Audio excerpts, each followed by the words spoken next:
नमस्कार, स्वागत है आपका 99 न्यूज में। मैं हूं शंकर आपके साथ। बीते दिनों बलियापुर में एक दैनिक अखबार के पत्रकार को अपराधियों द्वारा गोली मारी गई थी, जिसको लेकर आज रणधीर वर्मा चौक स्थित बड़ी संख्या में पत्रकारों ने धरना दिया और नारेबाजी किया। पत्रकारों की मांग है कि गोली चलाने वाले अपराधियों को पुलिस जल्द से जल्द गिरफ्तार करे और घायल पत्रकार को बेहतर चिकित्सा मिले।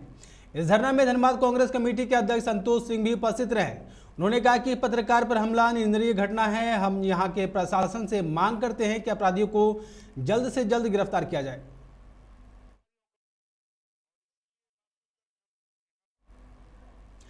धनबाद के एसएनएमसीएच में अनिश्चितकालीन हड़ताल पर बैठे संविदा कर्मियों से मिलने आज ब्रजेंद्र प्रसाद सिंह पहुंचे। मौके पर धरना दे रहे आउटसोर्सिंग कर्मचारियों ने उन्हें मांग पत्र सौंपकर इस पर सकारात्मक पहल करने की मांग की। मौके पर उपाध्यक्ष ब्रजेंद्र प्रसाद सिंह ने कहा कि शहीद निर्मल महतो चिकित्सा महाविद्यालय अस्पताल धनबाद में कार्यरत आउटसोर्सिंग कर्मियों को विरमति एवं छंटनी का आदेश न्याय संगत नहीं है। एसएनएमसीएच से आउटसोर्सिंग कर्मचारियों को हटाने की स्थिति उत्पन्न होगी। अस्पताल में लगभग 500 कर्मचारियों की जरूरत है। इस स्थिति में एसएनएमसीएच में कार्य कर रहे आउटसोर्सिंग कर्मचारियों को हटाए जाने के आदेश निर्गत किया जाना उचित नहीं है। धनबाद के सबसे बड़े सरकारी अस्पताल एसएनएमसीएच में संविदा कर्मियों को मिले छंटनी के आदेश पर रोते बिलखते कर्मियों ने शनिवार को भी अनिश्चितकालीन हड़ताल जारी रखा है, जिसका समर्थन धनबाद विधायक राज सिन्हा ने किया। अस्पताल भवन के मुख्य द्वार पर बैठे संविदा पारा मेडिकल कर्मियों ने बताया कि वैश्विक महामारी कोरोना काल के दौरान उन्होंने घर परिवार व बच्चों और मौत की परवाह किए बगैर मरीजों की दिन रात सेवा की, जिसे वर्तमान सरकार ने 120 कर्मियों को हटाने का पत्र थमा दिया है। इसके पीछे का तर्क यह दिया जा रहा है कि अस्पताल के कई पदों को विलोपित कर दिया गया है। इसकी फरियाद लेकर पिछले कई दिनों से संविदा कर्मी अधिकारियों तथा जनप्रतिनिधियों के सक्षम लोकतांत्रिक तरीके से गुहार लगा रहे हैं। वहीं अस्पताल प्रबंधन ने हड़ताल से निपटने तथा मरीजों को परेशानी से बचाने के लिए कोई वैकल्पिक व्यवस्था नहीं किया है, जिससे अस्पताल में मरीजों की स्थिति गंभीर बनी हुई है। 1.5-2 घंटे उनके साथ बातचीत हुई। मंत्री जी भी इस बात को सहमत है। सारा अखबार का कतरन हमने यहाँ दिखाया, हमने सारी बातें बताई। यहाँ के जो सुपरिटेंडेंट हैं उनको बुला करके स्पेशल सेक्रेटरी के सामने कुछ रोज पहले रात में 10 साढ़े 10 बजे तक चर्चा करके और सुपरिटेंडेंट साहब ने बताया है कि मैंने यहाँ की आवश्यकता अनुसार 1036 की सूची दी है कि यहाँ अच्छे से चलाने के लिए अस्पताल को 1036 की संख्या होनी चाहिए। अस्पताल बंद करने तो हमने मंत्री जी को सारी बातें बताई। मंत्री जी को वह भी कागज दिया, जो आदेश आया है वह कागज दिया, सारे अखबार के कतरन जो लिखे हैं, या फिर जो डॉक्टर्स ने कहा है यह व्यवस्था हो जाए कि हम लोग इमरजेंसी बंद कर देंगे, ओपीडी बंद करेंगे, कार्य नहीं कर पाएंगे, सब कुछ माननीय मंत्री जी को बताया। मंत्री जी ने इस पर विचार भी किया। उन्होंने अपने पीओ को बोला कि सारा कागज बनाइए। सुपरिटेंडेंट से भी उन्होंने टेलीफोन से मेरे सामने बात किया। सुपरिटेंडेंट साहब ने सारी बातें उनको बताई मेरे सामने। उन्होंने स्पेशल सेक्रेटरी से बात किया, उनको भी सारा बातें उनसे भी हुई। फिर समीक्षा की बात की गई और उन्होंने कहा कि ठीक है, तत्काल इस पर रोक लगा दीजिए और रोक लगाने के बाद फिर हम लोग समीक्षा करेंगे। लेकिन तब जो है एडिशनल स्पेशल सेक्रेटरी आलोक त्रिवेदी जी ने कहा कि सर यह एसीएस का निर्णय है, एसीएस साहब दिल्ली में है, वो इस निर्णय पर रोक वही लगा सकते हैं। फिर मंत्री जी ने एसीएस से बात करने की कोशिश की, उस समय बात नहीं हो पाई। मालूम हुआ कि वो मीटिंग में है। मंत्री जी ने कहा कि विधायक जी आप जाइए, मैं 2-3 घंटे के अंदर बात करके आपको सूचित कर दूंगा। फिर मैंने जब फ़ोन नहीं आया तो शाम में मैंने मंत्री से बात किया। मंत्री जी ने कहा कि मैंने एसीएस को कह दिया है और सुपरिटेंडेंट को भी कह दिया है, अभी वो रुक जाएगा, हम लोग समीक्षा करेंगे। लेकिन वह आदेश आया नहीं। फिर बाद में हमने मंत्री जी को कहा तो उन्होंने कहा कि ठीक है, मैं एसीएस से बात करूँगा। इस प्रकार से यह टाल मटोल की नीति की रणनीति चलते आ रही है। लेकिन ये सारे लोग जो आज यहाँ धरना पर बैठे हैं, इनके समक्ष रोजी रोटी की चिंता तो हो ही गई है, लेकिन जितने भी मरीज यहाँ आ रहे हैं उन मरीजों को आप देख रहे हैं। रोज कल मरीज के जो पेशेंट के जो लोग साथ ला रहे हैं, फूड स्टेशन ठेल रहे हैं, कोई व्हील चेयर ले जा रहा है। और धीरे धीरे ये अस्पताल को या तो सरकार बंद कर दे, सरकार कह दे, घोषणा कर दे कि नहीं, मुझे इस राज्य की जनता से कोई मतलब नहीं है। देखिए, इधर पालजोरी के शमशान काली मंदिर से सटे शनिदेव मंदिर परिसर में आज शनिदेव के जन्मोत्सव के दूसरे दिन महाप्रसाद का वितरण हुआ। महाप्रसाद ग्रहण करने दूर दराज से श्रद्धालु पहुंचे हुए थे। यह आयोजन अर्जुन रजक, परमानंद दास, अंजलि देवी की देखरेख में हो रहे थे। वहीं महाप्रसाद ग्रहण करने पहुंची भक्त राधा ने बताया कि हम सभी शनिदेव महाराज के जन्मोत्सव के अवसर पर जुटे हैं।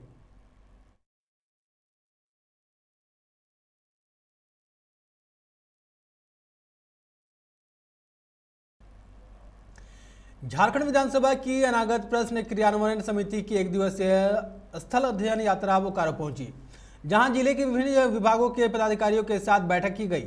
इसमें विधानसभा में प्रश्नकाल के दौरान आने वाले प्रश्नों के निराकरण को लेकर संबंधित पदाधिकारियों के साथ विस्तृत चर्चा की गई।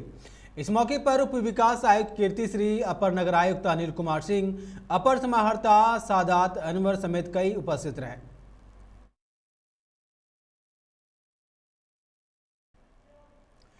तोपचांची प्रखंड स्थित साहू बहियार में भव्य कलश यात्रा के साथ 7 दिवसीय श्रीमद् भगवत कथा सह लक्ष्मी नारायण यज्ञ का शुभारंभ हुआ।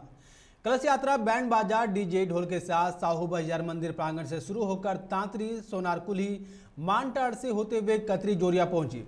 कलश यात्रा में 301 महिलाएं माथे में कलश लेकर प्रभु का गुणगान करते हुए चल रहे थे।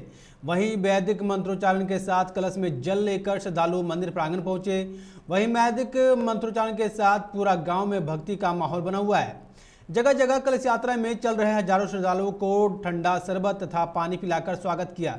वहीं मौके पर उपस्थित पंडित विनोद शास्त्री ने कहा कि 20 मई से 26 मई तक प्रतिदिन सुबह वेदी पूजन, आरती तथा प्रसाद वितरण किया जाएगा। संध्या 7 बजे श्री धाम वृंदावन से पधारे ब्रजेश जी महाराज भागवत कथा का वाचन करेंगे।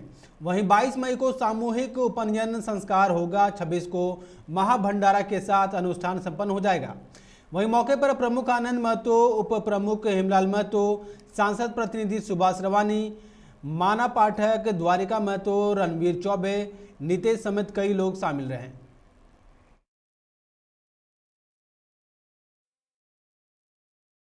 कथा का जल यात्रा हुआ, काफ़ी जल यात्रा संपन्न हुआ और भंडारे का कार्यक्रम चल रहा है। और आज रात्रि से ही वृंदावन से पधारे ब्रजेश जी का भागवत कथा होगा और कल से प्रत्येक दिन 1 सप्ताह उस कंटिन्यू भंडारा चलता रहेगा। और आज की जल यात्रा में अगल बगल के लोग बड़े हर्षोल्लास के साथ भाग लिया है और इस यज्ञ की पूर्णाहुति 26 मई 2023 को होगी। कितनी संख्या में कलश यात्रा निकली थी? आज की जो कलश यात्रा था लगभग 1700-1800 की जनसंख्या में था। हम लोग अपने गांव साहू बहियार से लेकर के चिरुटी मोड़ गए। चिरुटी मोड़ होते हुए रात्रि सोनारपुर के मानटा मोड़ से आकर के पुनः अपने ही घूर्णी आधा में लोग जल भरे। मैं परिचय दें। मेरा परिचय है, मैं इस जगह जज्ञाचार्य पंडित विनोद कुमार शास्त्री, स्थान साहू बहियार। धनबाद जिला 20 सूत्री कार्यक्रम कर्मान्वयन समिति के उपाध्यक्ष ब्रजेंद्र प्रसाद सिंह जी के नेतृत्व में जिला में व्याप्त बिजली पानी की ज्वलंत समस्याओं के साथ साथ जिला प्रभारी मंत्री की उपस्थिति में जल्द ही होने वाले जिला 20 सूत्री की बैठक की तैयारी को लेकर सभी सदस्यों की एक आवश्यक बैठक आयोजित की गई। बैठक को संबोधित करते हुए ब्रजेंद्र प्रसाद सिंह ने कहा कि जिले में प्रभारी मंत्री की उपस्थिति में जल्द ही जिला 20 सूत्री की बैठक आयोजित की जाएगी, जिसमें जिला के तमाम विभागों के अधिकारियों की उपस्थिति रहेगी और जिला के सभी ज्वलंत समस्याओं के निराकरण करने के लेकर उक्त बैठक अहम होगी। आगे उन्होंने कहा कि जिला में व्याप्त बिजली पानी की समस्या गंभीर है। झारखंड सरकार एवं जिला प्रशासन इन समस्याओं का निराकरण अविलंब करने की मांग की गई है। हर शनिवार की तरह इस बार भी 99 फाउंडेशन की ओर से 500 जरूरतमंदों के बीच भोजन का वितरण किया गया। मैमगो मोड़ स्थित 99 ग्रुप ऑफ कंपनीज के कार्यालय परिसर में आज लोगों को भोजन वितरित किया गया। इस बार फाउंडेशन के सदस्यों ने जरूरतमंदों के बीच खुद अपने हाथों से भोजन वितरित किया। वहीं 99 फाउंडेशन के इस पहल की लोग सराहना कर रहे हैं। भोजन करने पहुंचे लोगों ने 99 फाउंडेशन को उनके इस प्रयास के लिए धन्यवाद दिया। फाउंडेशन के संस्थापकों ने बताया कि उनका लक्ष्य धनबाद में रहने वाले लोगों की मदद करना है। इसके लिए वे निरंतर इस दिशा में अपना काम जारी रखेंगे। धनबाद कोयला कर्मचारियों के वेतन समझौते के लिए जेबीसीसीआई 11 की बैठक कोलकाता स्टेट कोल इंडिया मुख्यालय में हुई। बैठक में कोल इंडिया प्रबंधन और ट्रेड यूनियनों के बीच अधिकतर मुद्दों पर सहमति बनी। इनमें सभी भत्तों से 25% बढ़ोतरी प्रमुख है। वहीं कोयला कर्मचारियों का वेतन समझौता 1 जुलाई 2021 से लंबित है। शनिवार को भी बैठक जारी रहेगी।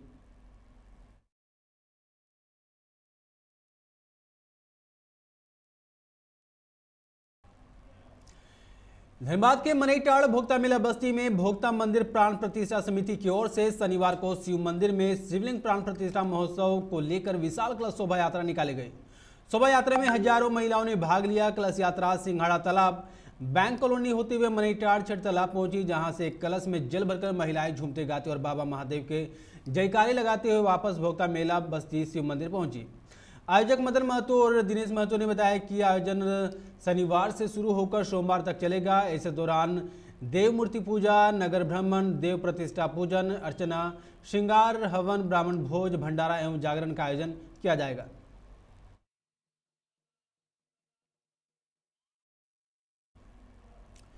धनबाद के सरायडला स्थित आदित्य अपार्टमेंट के समीप शनिवार को एक खाली भूभाग में रखे लकड़ी के ढेर में आग लग गई। स्थानीय लोगों ने लकड़ी के ढेर में लगी आग को बढ़ता देख अग्निशमन विभाग को इसकी सूचना दी। वहीं मौके पर अग्निशमन दल पहुंचा और आग पर काबू पाया।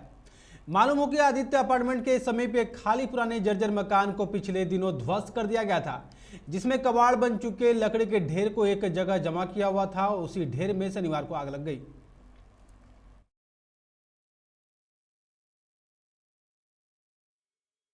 सूखा लकड़ी है, आग लग गई है, बट आग कैसे लगा ये नहीं पता है।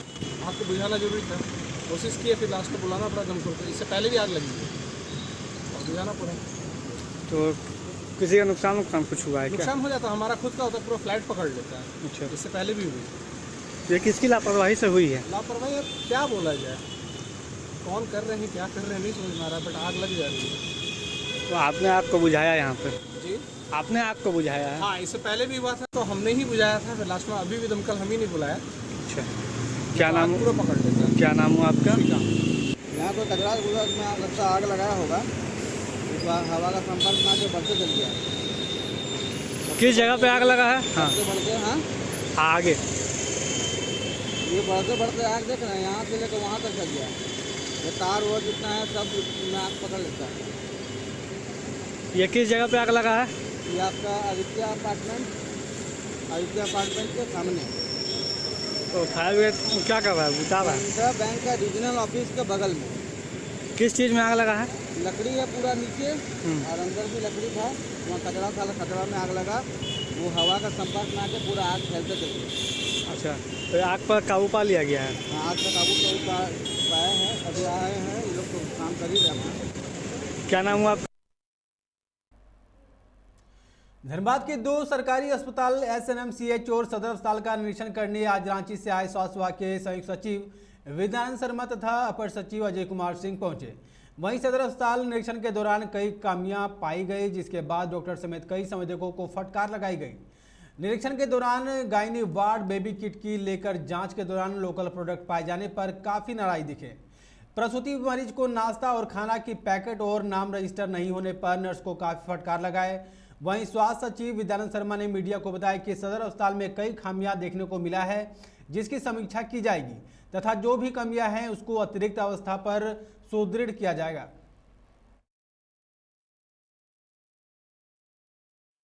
वहाँ पे रजिस्ट्रेशन ही नहीं हो रहा है। क्यों? कोई है ही नहीं रजिस्ट्रेशन में, पूरा खाली पड़ा है। और फिर वहाँ गार्ड से पूछे तो बोला कि साइट जाम है। तो फिर यहाँ कल भी आए थे तो कल भी नहीं था। कल भी स्ट्राइक था या कुछ था तो बंद था कल भी। आज कहाँ से आए हैं आप? मेरा घर टुंडी बढ़ाकर हुआ, टुंडी बढ़ाकर PMCH गए, फिर वहाँ पे बंद था तो इसलिए सदर हॉस्पिटल। अभी हड़ताल चल रहा था, इस कारण से हम लोगों का इलाज वहाँ पर नहीं हो पाया, जिसके कारण से हम लोग सदर अस्पताल आए। 2 दिन हो गया सर, कल भी गए थे और आज भी गए थे। हम लोग मोहदा बस्ती से आए सर। हाँ बिल्कुल गए थे। स्थिति सर अभी इलाज नहीं चल रहा वहाँ पर, कोई मतलब जहाँ टोकन मिलता वहाँ पर कोई डॉक्टर नहीं था, कोई था ही नहीं तो बोलेगा क्या। किसी से भेंट ही नहीं हुआ, मुलाकात ही नहीं हो पाया। क्या बोल रहे हैं? सदर अस्पताल जिला अस्पताल का औचक निरीक्षण किया गया है, टीम बना के मुख्यालय से भेजी गई थी। तो हम लोगों ने निरीक्षण किया है, बहुत सारी कमियां हैं, चाहे OPD में हो या गायनी वार्ड में हो, पेशेंट्स को आपको सुविधाएं देने के नाम पे हो, बेड की स्थिति के बारे में हो, तो कमियां हैं। इंस्ट्रक्शन दिया गया है उसको सुधार करने के लिए। सर एम्बुलेंस को भी लेकर अभी आपने बातचीत मैं 108 पे टेस्ट कर रहा था कि कितना देर रिस्पांस टाइम है। आपके सामने कॉल किया हूँ, देखिए कितना देर में आता है एम्बुलेंस। मैं वही टेक रहा था कि रिस्पांस टाइम जो है अर्बन एरिया में 25 मिनट का होता है। तो अब देखिए कितना देर में आता है एम्बुलेंस। मैंने तो कॉल किया हूँ। यानी इस पर भी लापरवाही नज़र आ रही है सर। अगर वो टाइम के बाद आएगा तो निश्चित रूप से है कि डिले हो रहा है। जो इमरजेंसी सर्विस मिलना चाहिए पेशेंट को तुरंत, उस संबंध में नहीं मिलेगा। 200 वाहन यहाँ पे उपलब्ध कराए गए थे, उसकी स्थिति भी पता नहीं चल रही है। उसमें मैं सिविल सर्जन साहब को कहा कि वो 100 वाहन की स्थिति बताएं, किसको दिया गया था, अभी वर्तमान क्या स्थिति है, ख़राब है कि चालू हालत में, वो भी पता करने को कहा गया हूँ। इधर प्रदेश भाजपा अध्यक्ष सह सांसद दीपक प्रकाश आज धनबाद महानगर स्तरीय जिला कार्य समिति की बैठक में शिरकत करने पहुंचे, जहां शहरी क्षेत्र के कार्यकर्ताओं का हौसला अफजाई करते हुए 2024 लोकसभा चुनाव की तैयारी एवं उसके ठीक बाद विधानसभा चुनाव की तैयारी किस तरह से करनी है, उन तमाम बातों से कार्यकर्ताओं को अवगत कराया गया। वहीं मंच पर सांसद पशुपतिनाथ सिंह, पूर्व सांसद रविंद्र पांडे, विधायक राज सिन्हा, जिला अध्यक्ष समेत तमाम भाजपाई कार्यकर्ता मौजूद रहे। वहीं मीडिया से बात करते हुए दीपक प्रकाश ने कहा कि झारखंड की वर्तमान हेमंत सोरेन सरकार भ्रष्टाचार में लिप्त है, आदिवासी, दलित एवं पिछड़ों का विरोधी है। यह सरकार युवाओं को रोजगार नहीं दे पा रही है। चारों ओर अव्यवस्था का आलम है, विधि व्यवस्था पूरी तरह से ध्वस्त हो चुकी है। अपराधी खुलेआम पुलिस को